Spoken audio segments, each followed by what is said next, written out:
When I was in middle school, I read a lot of Spider-Man comic books.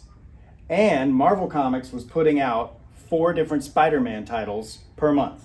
We had Amazing Spider-Man, we had Web of Spider-Man, we had Spectacular Spider-Man, and what many people call adjectiveless Spider-Man. There's no adjective describing him. It's just Spider-Man. As soon as you have more than one thing, you can start comparing it. You go, oh, I like this one better than that one. So while it might seem unfair to compare one artist to another, making that comparison is just going to be inevitable. When I was reading these 30 years ago, you can't help but have a favorite Spider-Man artist. Just like 30 years later, there are 4 different live-action Spider-Man, you can't help but have a favorite one of those. It's Toby. The most popular Spider-Man artist of the era was a guy named Todd McFarlane. In fact, he was so popular they gave him his own Spider-Man series to write and draw. He used to be working on Amazing, and then he started working on this. In fact, I think of Amazing and Spider-Man as top tier, but if you look right here, Web of Spider-Man and Spectacular Spider-Man are kind of the lower tiers.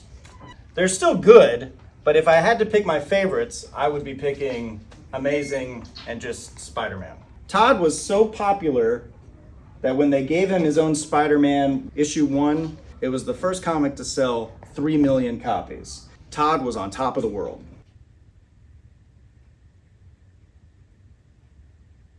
A lot of times I like to compare these comics to Skittles. If you open a bag of Skittles, you've got your favorites that you're gonna save for last, and I tend to eat my least favorites first, yellow. And then I will save purple and red for dessert. Spectacular Spider-Man was drawn by an artist named Sal Buscema. And when I was 12, he was my least favorite because his Spider-Man didn't have a whole lot of details. The most popular Spider-Man when I was 12, among all my friends, was by Todd McFarlane. One thing that people really liked about Todd McFarlane's was all the details that he put in his characters. The one I liked the most was Amazing Spider-Man by Eric Larson, because his was a combination of cartoony, but it also had a lot of details.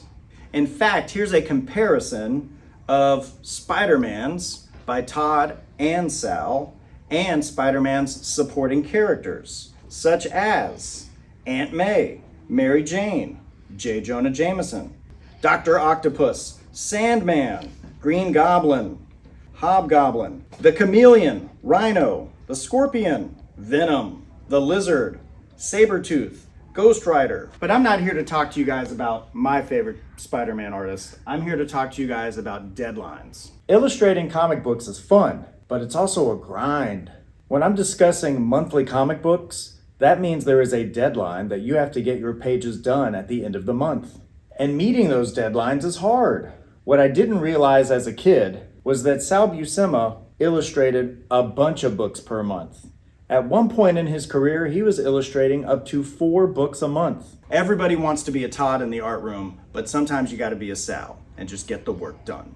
What was my favorite as a 12-year-old might not be my favorite as a 22-year-old or a 32-year-old, and what's my favorite at 32 might not be my favorite at 42. Over the years, I've come to appreciate Sal Buscema's Spider-Man for its economy of line. When I say economy of line, I mean he can say a lot more with fewer lines.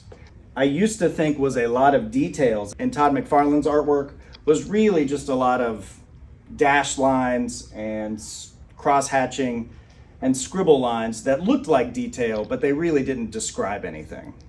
Todd had more fill-in artists. He needed a break. Sal, whose artwork had less details, was a working machine. So when I was 12, and I'm sure a lot of you out there agree with me, you want your artwork to be the best, you want it to have the most details, but in the art room, sometimes you can't be a Todd, sometimes you gotta be a Sal. You gotta meet your deadlines. If there's extra time at the end of class to add more details, by all means, add more details. Sal Buscema easily drew double the amount of pages and comic books that Todd McFarlane did. Even though Todd drew bigger and splashier pictures. I think as I've gotten older, I can appreciate that Sal is a better draftsman, Sal is a better storyteller. But if you want a cool looking picture of Spider-Man, Todd's the way to go. At the end of the day, both Todd and Sal are living legends. So ultimately, the whole point of this video is to demonstrate you can get more work done with a simplified approach. If that's what you need to do to meet your deadlines in the art room, go ahead and do that. Yes, everybody wants to be a Todd, but sometimes you gotta be a Sal. And being Sal is awesome. Okay, that's it for this week. See you next time.